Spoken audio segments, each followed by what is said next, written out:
cloudy. The root is white color, and the plant use the long roots to absorb water, and then the short roots to absorb the oxygen. So why we call it as dip and flow system? Because we grow this veggie on the styrofoam and then flow it on the nutrient solution. Okay, so you also can see we have a small fan.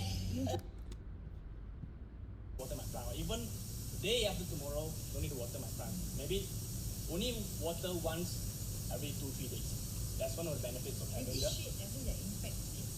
Which one? You mean the shade? No. Open air. Open air. With this shade, I mean it will change the water more. Yeah. Of course, if you like fully cover it with 90% or even 100% shades, right? Then definitely, if it's the moisture or the cocoa bit, you can remove it easily.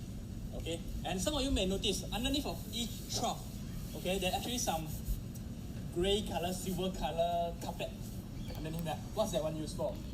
That one is actually used heat insulation. Sorry? Yeah, the heat insulations, okay? The water, the nutrient solution we use to irrigate, okay, to water our plant is actually cold water, chilled water.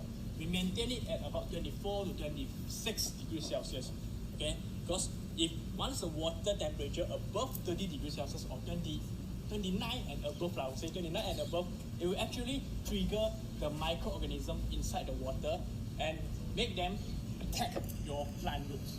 Okay, which means the warm water or hot water inside there, they may have some unknown microorganism that it may attack your plant roots, causing your roots die. And once your roots die, half germinate, half not. Because before that we have the bird inside the greenhouse, so the bird feed on our